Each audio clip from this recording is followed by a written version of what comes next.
আমাদের জীবনে এমন অনেক মানুষ থাকে যাদের সাথে কথা না বলে একটা দিনও কাটতো না, অথচ সময়ের সাথে সেই মানুষটার সাথে কথা না বলেই মাসের পর মাস কেটে যায়। যাদের সাথে মাসে অন্তত একবার দেখা হতো, এখন দেখা যায় 6 মাসেও তাদের সাথে একবার দেখা হয় না। সময় বদলেছে, ব্যস্ততা বেড়েছে, দূরত্বও বেড়েছে, তবুও আমাদের সম্পর্কের মধ্যে একটু দূরত্ব বাড়ে। এত সব কিছুর পরেও যে সম্পর্কগুলো মজবুত থাকে, সুন্দর থাকে, সেটাই হচ্ছে একটা প্রকৃত সম্পর্ক।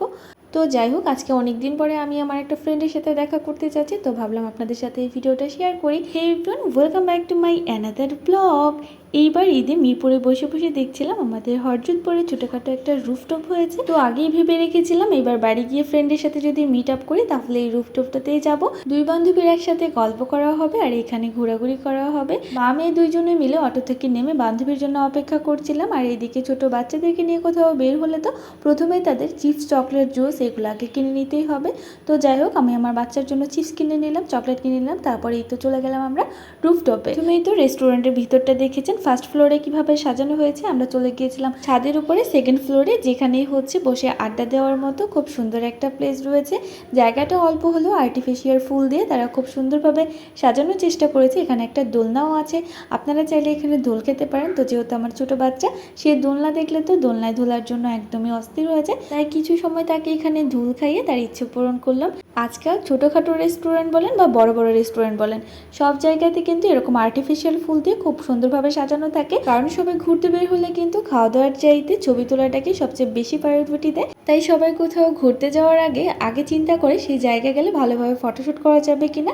আর এই জন্যই কিন্তু প্রত্যেকটা রেস্টুরেন্ট খুব সুন্দরভাবে আর্টিফিশিয়াল ফুল দিয়ে এভাবে সাজানো থাকে। এইবার এই সাহেবকে চেয়ারে বসে থাকতে দেখে কিন্তু ভাববেন না যে এই রেস্টুরেন্টে কোনো লোকজন নেই। সন্ধ্যার পরে কিন্তু এখানে এত পরিমাণ মানুষ হয়েছিল যে বসার জন্য কোনো জায়গায় খালি ছিল না। আমরা যেহেতু অনেক সময় পর্যন্ত এখানে বসে গল্প করেছিলাম, এবার দুই বান্ধবী দুইটা ঠান্ডা অর্ডার করেছিলাম। আমাদের দুই বান্ধবীর মধ্যে কিন্তু একটা জিনিস সমস্যা আছে, সেটা হচ্ছে আমাদের খাবারের অমিল। আমি যদি চকলেট পছন্দ করি, সে পছন্দ করে লাচ্ছি। আমি যদি ঝাল ফুচকা পছন্দ করি, আর সে ফুচকা ঝাল কম খেতে পছন্দ করে। এবার অনেকেই হয়তো বা ভাববেন এত অমিল থাকার পরেও ফ্রেন্ডশিপ কিভাবে হয়।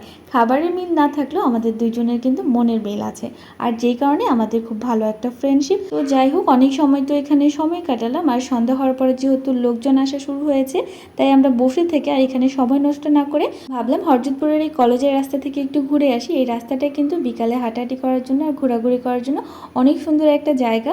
তবে আমার এই ছোট্ট সোনামণিকে নিয়ে কোথাও গেলে সেজন্য আমার কোলে থেকে নামতে চায় না। এইভাবে কোলে করে নিয়ে আর কতক্ষণই বা ঘোরাঘুরি করবো। তো যেহেতু সন্ধ্যাও হয়ে যাচ্ছে, বাড়ি চলে যেতে হবে।